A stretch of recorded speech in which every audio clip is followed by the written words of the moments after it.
मातृभूमि. मातृभूमि means motherland. ऊंचा खड़ा हिमालय. ऊंचा means high. खड़ा means stand. Himalaya means the Himalayas. आकाश चूमता है. आकाश means the sky. It's kissing the sky. So कवि हमें बताते हैं कि उत्तर में हिमालय मुकुट के समान खड़ा है. नीचे चरण तले झुक. नित सिंधु झूमता है. नीचे चरण means down or below the feet. तले झुक near the feet or while at its feet bowing low. नित सिंधु झूमता है. The ocean sways eternally. Sindhu मतलब समुद्र या सागर. नीत मतलब हमेशा या सदा. तो कवि हमें बताते हैं कि दक्षिण में हिंद महासागर मतलब सिंधु माता के चरणों को पखारता है. माता मतलब भारत माता. तो भारत के चरणों को कौन पखारता है? उत्तर है सिंधु. सिंधु सागर. गंगा यमुना त्रिवेणी. Ganga means the Ganga river, Yamuna river and Triveni. What is Triveni? Triveni मतलब तीन नदियाँ. गंगा, यमुना और सरस्वती.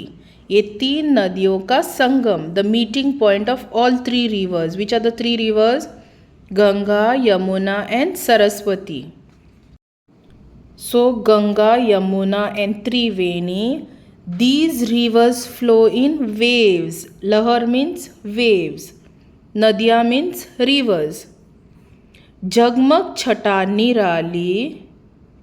छटा मतलब सुंदरता या निराला रूप. बहुत सुंदर. That means a unique shimmering splendor spreading at each and every step. Pag means each and every step. Next. वह पुण्य भूमि मेरी. पुण्य मीन्स होली. वह स्वर्ण भूमि मेरी. स्वर्ण इज गोल्डन. वह जन्म भूमि मेरी. जन्म मीन्स बर्थ प्लेस. वह मातृभूमि मेरी. मातृ मीन्स मदरलैंड. तो कवि कहते हैं कि गंगा यमुना और त्रिवेणी जो है सरस्वती नदी जैसी नदियाँ अपनी लहरों से इस धरती को सींचती है जिससे यह भूमि पुण्य भूमि और स्वर्ण भूमि बन गई है. पुण्य भूमि मतलब पवित्र भूमि होली लैंड. स्वर्ण भूमि मतलब सोने जैसी उपजाऊ या मूल्यवान भूमि. झरने अनेक झरते means there are countless waterfalls flowing. जिसकी पहाड़ियों में down its beautiful or majestic hills चिड़िया चहक रही है while birds chirp with joy. हो मस्त झाड़ियों में carefree among the bushes or among the greenery or the trees. अमराइयाँ घनी है. अमराइयाँ मतलब आम के बगीचे, आम के बाग. इसको हम अमराइयाँ कहते हैं. इन इंग्लिश अमराइयाँ मीन्स मैंगो ग्रूव्स. घनी मीन्स डेंस. कोयल पुकारती है. So koel is the cuckoo bird. पुकारती is calls out. So the koel calls out. The cuckoo bird calls out. बहती मलय पवन है. बहती means to flow, to blow. Now what is Malay pawan? मलय पर्वत चंदन के वनों से आने वाली सुगंधित हवा. Malay pawan means it refers to the fragrant wind believed to blow from the sandalwood forest of the Malaya. Mostly this phrase is used in the poems or literature. It is like a poetic expression for a cool, gentle or fragrant breeze coming from the sandalwood forest or the sandalwood tree, but here it means the forest because it is mentioned as the one. One means forest. तन मन संवारती है.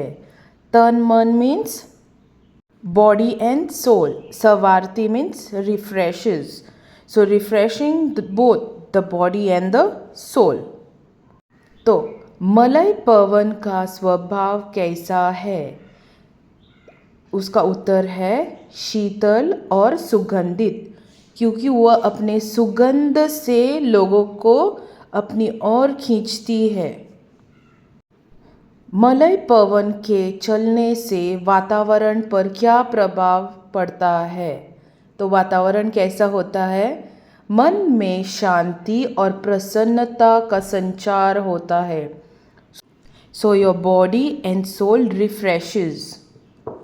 Next one. वह धर्मभूमि मेरी. धर्मभूमि means righteous. वह कर्मभूमि मेरी. कर्मभूमि means land of duty. कर्म means duty. वह जन्मभूमि मेरी. जन्मभूमि is birthland. वह मातृभूमि मेरी. मातृभूमि is motherland. जन्मे जहाँ थे Raghupati. Where Raghupati, that is Lord Rama, was born. The place where Lord Rama was born. Raghupati मतलब श्री रामचंद्र का एक नाम, दशरथ के पुत्र. जन्मी यहाँ थी Sita. So the birthplace of Sita. Shri Krishna ने सुनाई. Where Shri Krishna played his flute. Banshi Puneet Gita and recited the holy Gita. यह वह पवित्र भूमि है जहाँ राम, सीता और कृष्ण ने जन्म लिया. जन्मे जहाँ थे रघुपति. रघुपति कौन है? श्री रामचंद्र का एक नाम, दशरथ के पुत्र. श्री कृष्ण वासुदेव के पुत्र वासुदेव. वसुदेव के पुत्र वासुदेव. सीता कौन थी? जनक की पुत्री जानकी. और गीता क्या है? एक प्रसिद्ध और प्राचीन ग्रंथ श्रीमद् भगवद गीता. इसमें वे प्रश्न उत्तर और संवाद है जो महाभारत में श्री कृष्ण और अर्जुन के बीच हुए थे. गौतम ने जन्म लेकर जिसका सुयश बढ़ाया. Where Gautam Buddha was born increasing the glory of this land. इस कविता में महापुरुषों का उल्लेख किया गया है. कौन है वह महापुरुष? गौतम बुद्ध, श्री राम और श्री कृष्ण जैसे महापुरुषों ने महान विभूतियों के प्रभाव को दर्शाया गया है. बुद्ध ने यहाँ शांति और दया का संदेश दिया, जबकि राम और कृष्ण ने धर्म की स्थापना की. जग को दया सिखाई, जग को दिया दिखाया. So Gautam Buddha taught compassion to the world and he showed the world the path of light. वह युद्ध भूमि मेरी. युद्ध भूमि मीन्स लैंड ऑफ वॉर. वह बुद्ध भूमि मेरी. Buddha means Buddha's land. वह मातृभूमि मेरी. मातृ इज मदरलैंड. वह जन्मभूमि मेरी. जन्मभूमि मीन्स दिस इज माय बर्थलैंड. कवि से परिचय. इस कविता को हिंदी के प्रसिद्ध कवियों में से एक सोहनलाल द्विवेदी जी ने लिखा है. उनका जन्म आज से लगभग 125 साल पहले हुआ था.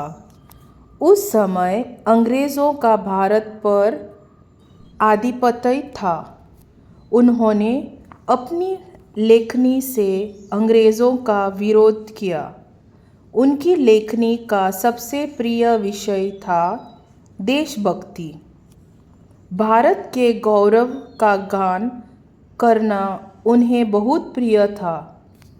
उनकी कुछ और चर्चित रचनाएं हैं, बड़े चलो, कोशिश करने वालों की हार नहीं होती आदि। ऊंचा खड़ा हिमालय आकाश चूमता है, नीचे चरण तले झुक नीत सिंधु झूमता है। गंगा यमुना त्रिवेणी नदियाँ लहर रही है, जगमग छटा निराली पग पग छहर रही है।